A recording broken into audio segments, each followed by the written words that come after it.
Greetings, my friends. This is Dr. Jimmy again. Hello. There you are. Yes. And it is the 4th day of February of the year 2017.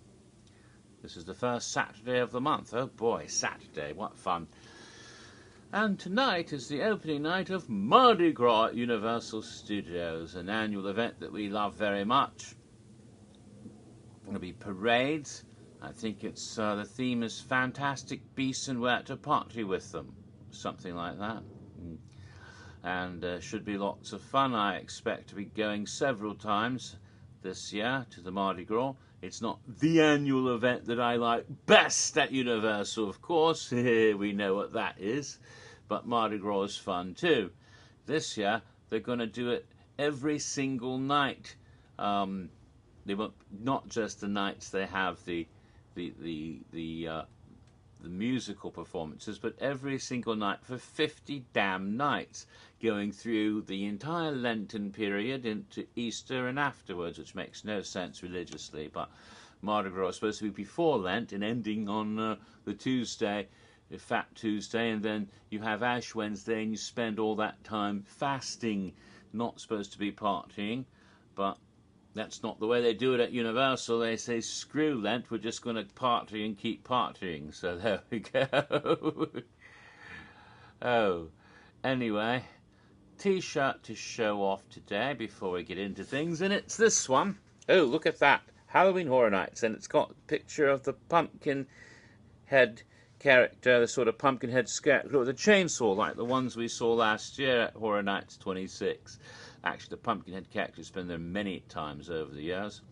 I think going back to 2008 at least, if not before that. And he's there with his chainsaw. What fun. Shelby Denham created that.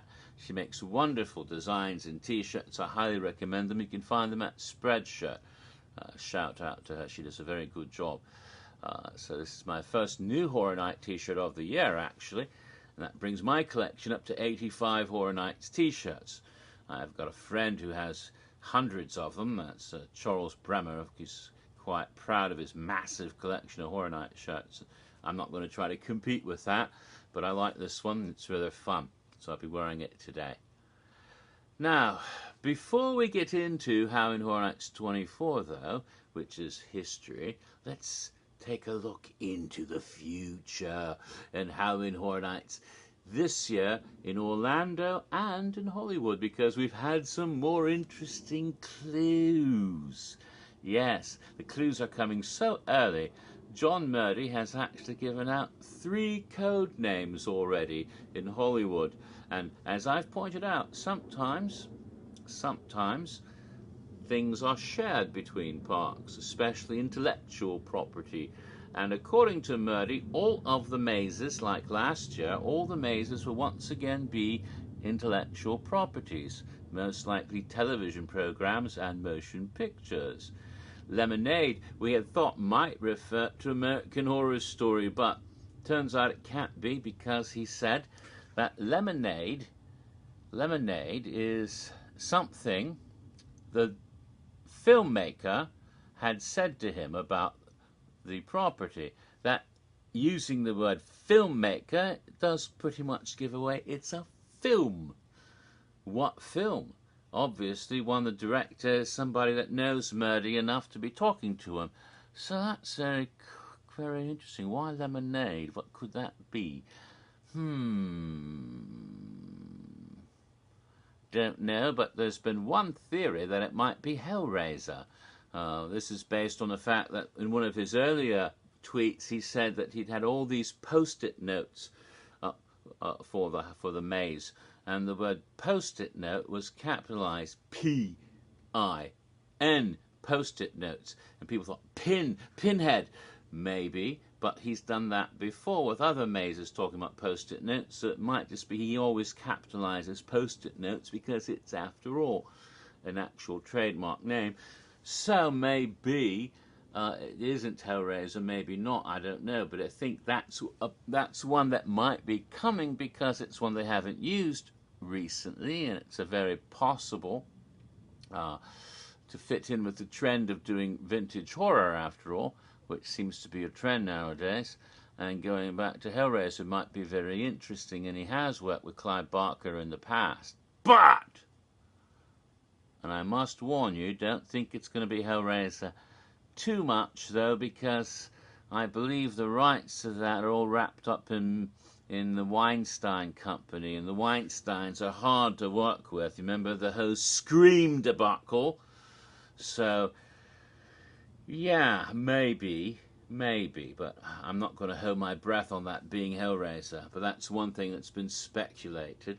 But let's get to the other code words. We have one from Hollywood called Charles, which was quite amusing because Charles Bremer, being a sort of Uber fan, Murray actually sent him a tweet saying, "It's not you. The code word has nothing to do with you." He did say it was something about the property, but it was sort of personal. What does it mean? What does it mean? And I was thinking about Charles, and something occurred to me.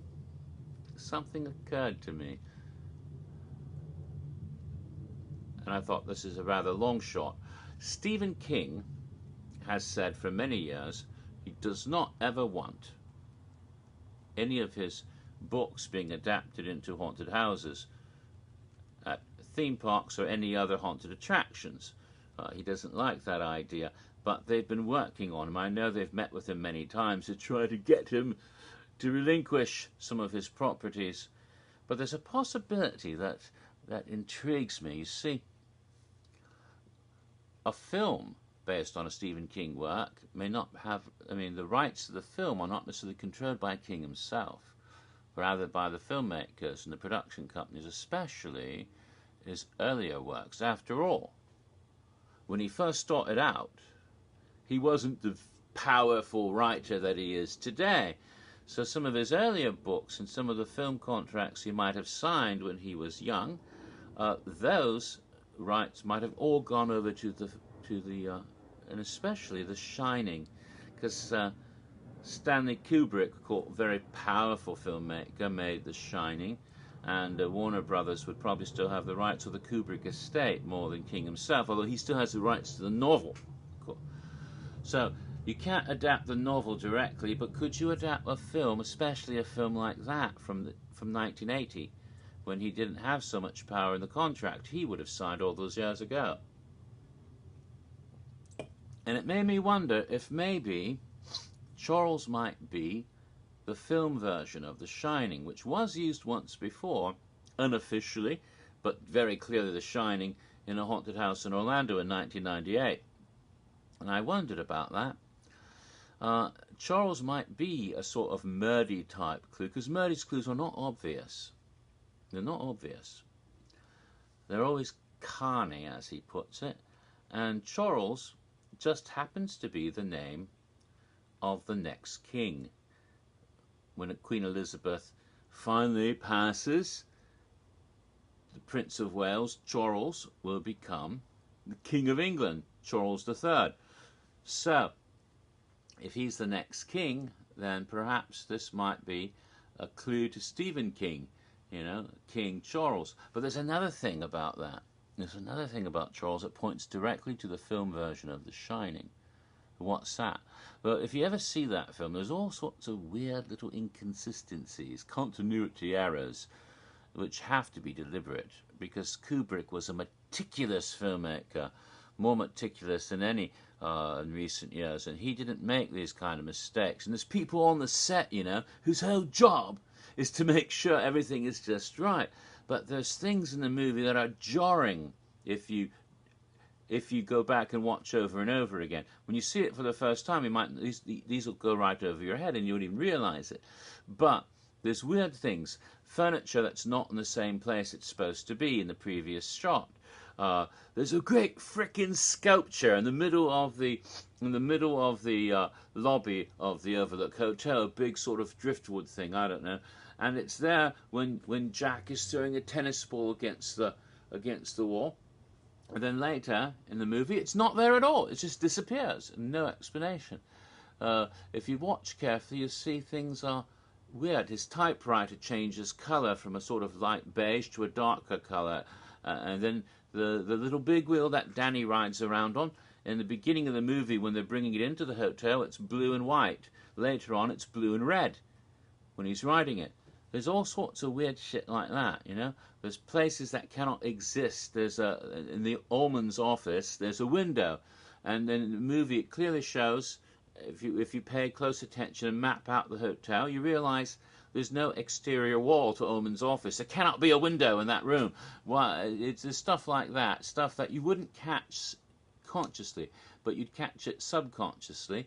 And so while you're watching the movie, subliminally it creates a sense of unease. Something's not right, and you don't even know what it is, but you know something's not right, and it puts you on edge. And I think that was his intention, to do this deliberately. All these little continuity glitches that make you feel something's off here, something's wrong, I don't know what it is, and it starts to freak you out.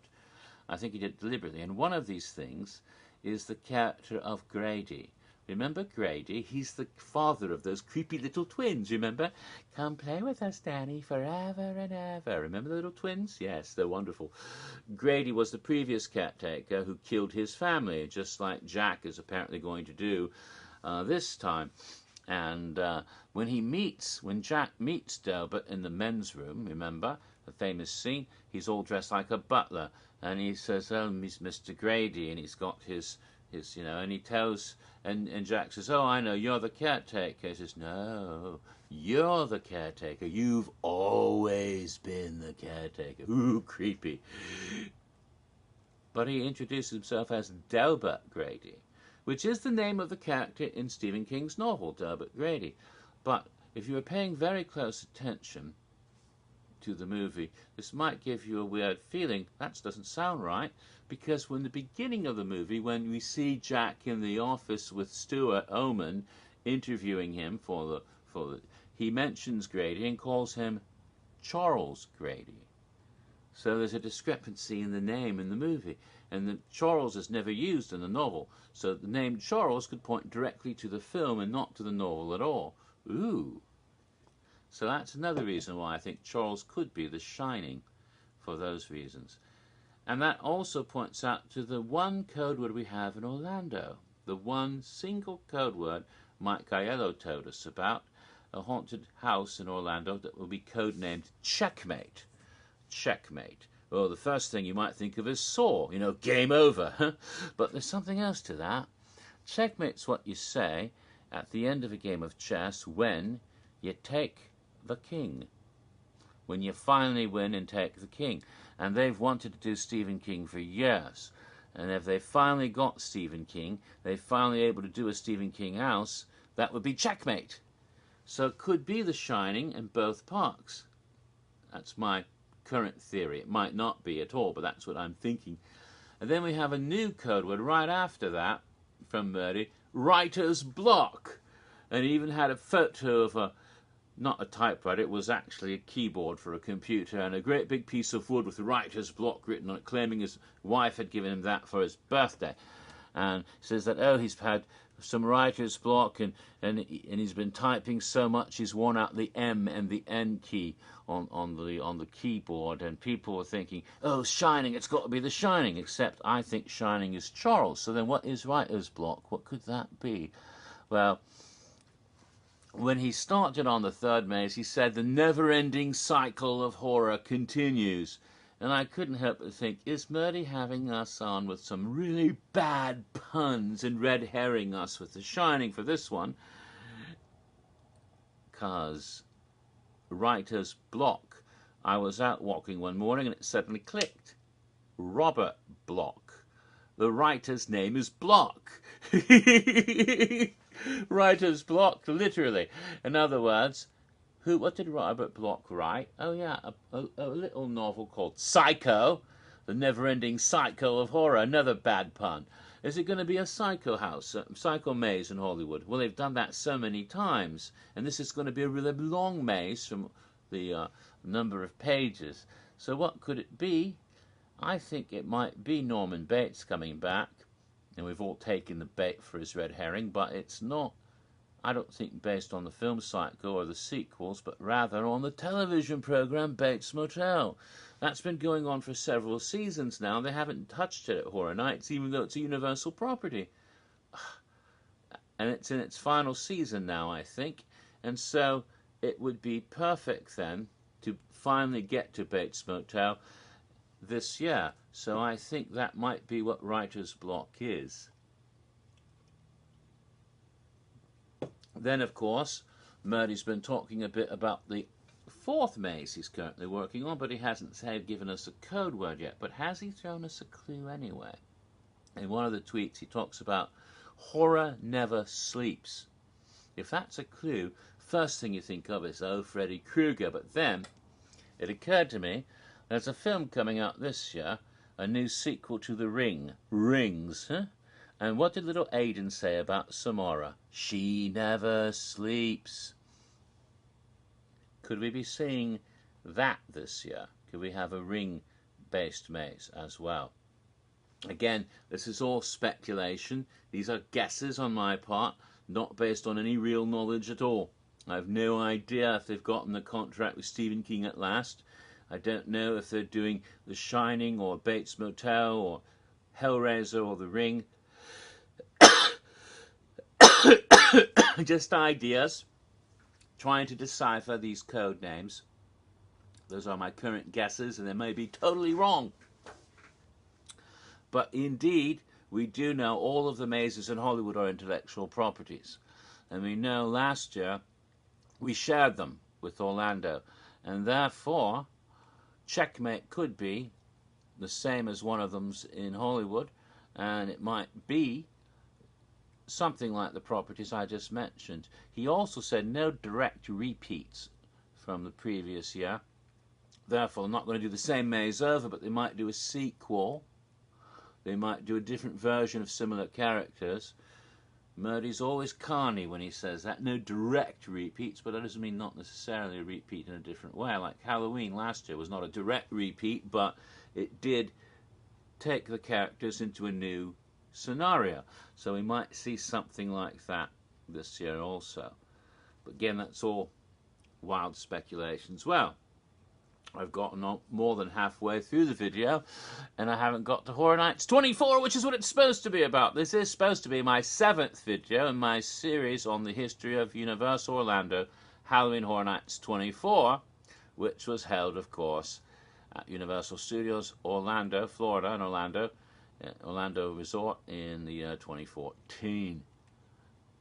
And I left off in the previous video talking about scare zones. I did a couple of scare zones, and now the third scare zone of that event, which was in Hollywood Boulevard and was called Face Off in the Flesh, based on the television program Face Off, which airs on the Sci-Fi Channel and thus is controlled by Universal. Sci-Fi is owned by Universal, and it is a reality competition television program.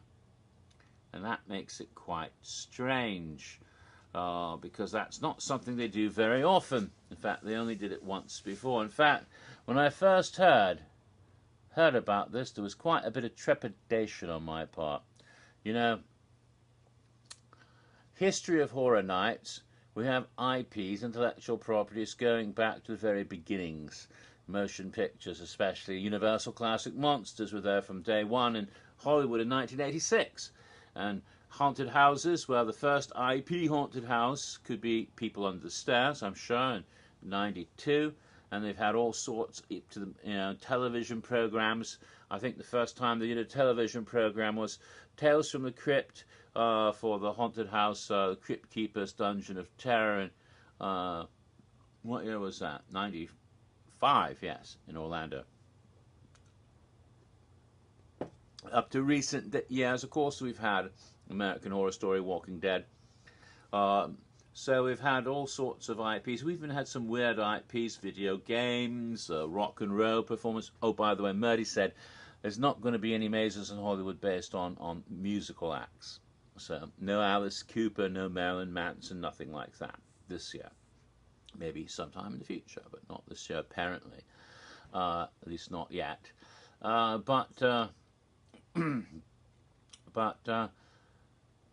television programs that have been used have primarily been horror television programs, of course. Of course, you're not going to have, one based on, Golden Girls or anything like that. But there's another genre besides horror that has been used, and that's the reality competition program, which is very strange because that's not a horror program, is it? It's a reality program. The whole reality genre has its origins in conflict anyway. It's kind of weird. Where did that come from? Well, it really began right about the beginning of this millennium. There was a writers' strike in Hollywood. And the Writers Guild said, no, we're not going to write any more scripts for you until you meet our demands. And the producers of television and motion pictures said, oh, we don't need you guys. And they just wouldn't wouldn't give in. And as a result, pretty soon a lot of movies had to shut down while they're waiting to get script rewrites because they couldn't do that. And but it wasn't so bad because you could just push up the release a couple months. But television was really hurt because scripts are running out, and of course most television in those days was scripted stuff, dramas and situation comedies, that sort of thing. And so what could the new season's coming up, what are we going to put on the damn air, what are we going to put on broadcast if we don't have something with a script? And they had to find something else. And so they came up with, oh, let's do these reality shows. We don't need a script for reality shows. And that's why they started out with some documentary type programs, the Osbournes, that sort of thing. And now we have fucking Kardashians, so we can thank that for how that, all of that shit started back then.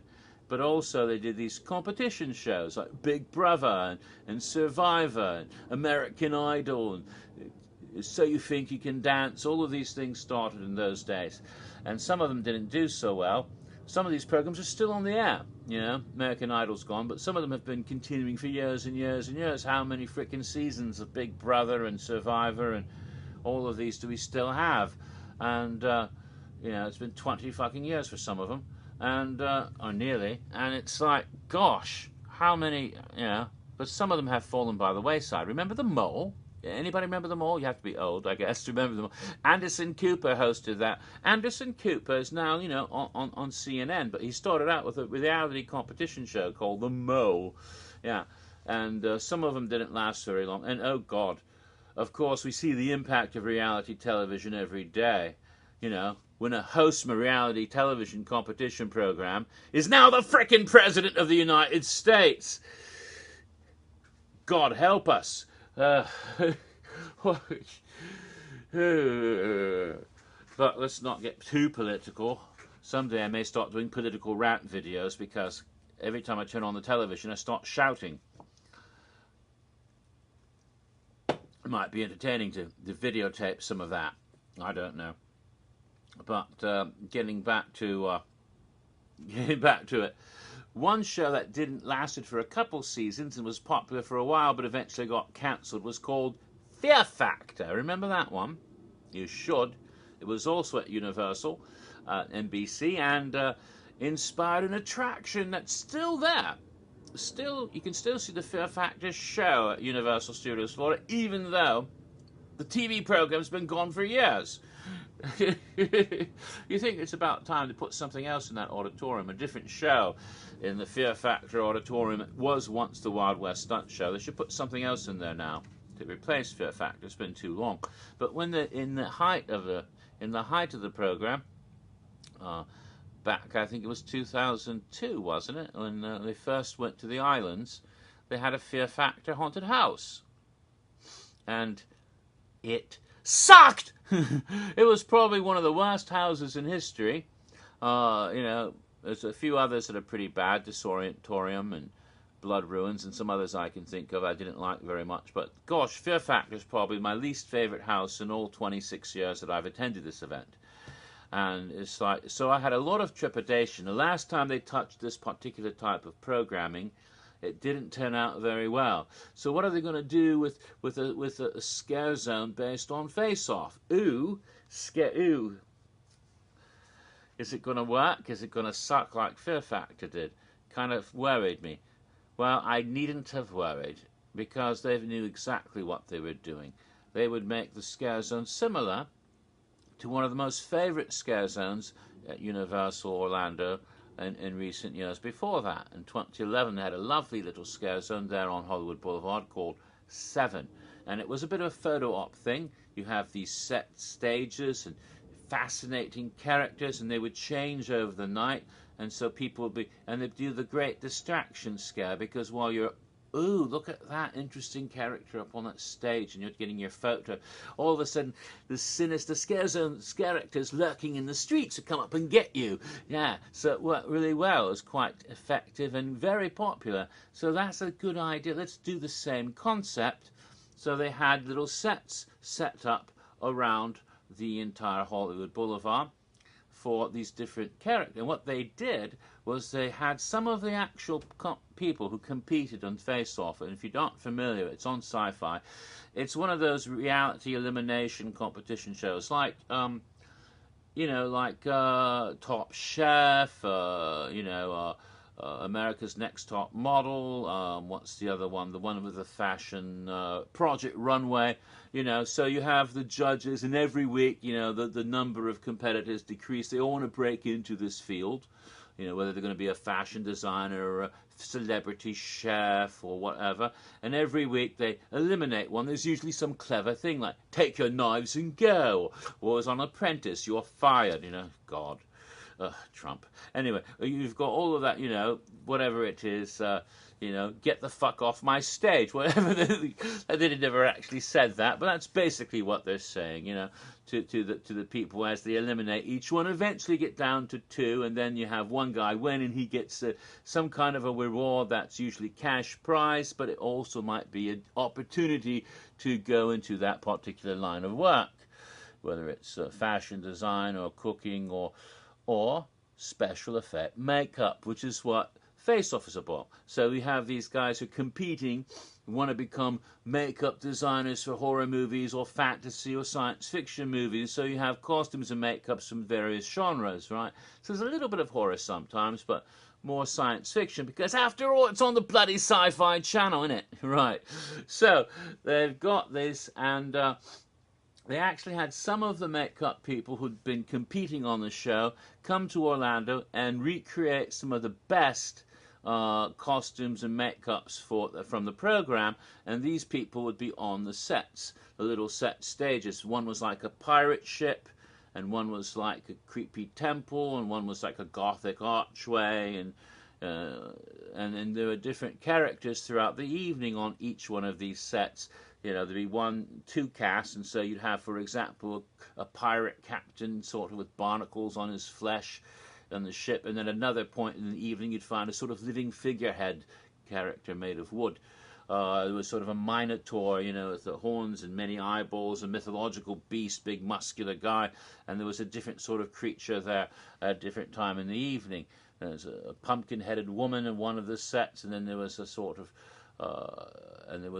witch, and there was a sort of creepy girlfriend who will kill you type character, and sort of Beauty and the Beast, sort of, the beast, half human face with a rose and a globe, sort of a Beauty and the Beast type character was on one of them. All of these are rather fantastic, and they would, and some of the one of the actual contestants had previously worked at Horror Nights as doing makeup for Horror Nights, and so had come back after being on the show, so that was kind of nifty. And it was very clever because while you're looking at all these fantastic characters and getting your photos and selfies with them, of course you have minions running around. You have strange hooded figures for the mythological scenes, and one with the Beauty and the Beast one, they were like these guys dressed like butlers with trays of food and with like body parts on them, and they had scarred faces, and they would do the scaring scarecrow-like figures, some with chainsaws like this would come after you, and pirate wrenches and pirate types around the ship. And there was one in particular I have to give a shout out, Karina. She's done marvelous work in the streets at Horror Nights the past several years, And that year she was a pirate wench, and she did a hell of a job scaring people every damn night, and I have to give a shout out to her. Very good job, Karina, as always. So it was actually a very good scare zone. It worked quite well. People liked it. It's picturesque, atmospheric, lots of photo ops as well as some good scares. So it worked out quite lovely. So the fourth scare zone is Bayou of Blood, but I'll have to get to that in part 8 because I've already wrapped up at the half-hour mark. So see you next time, part 8, and we'll get to the last scare zone of Halloween Horror Nights 24, the Bayou of Blood.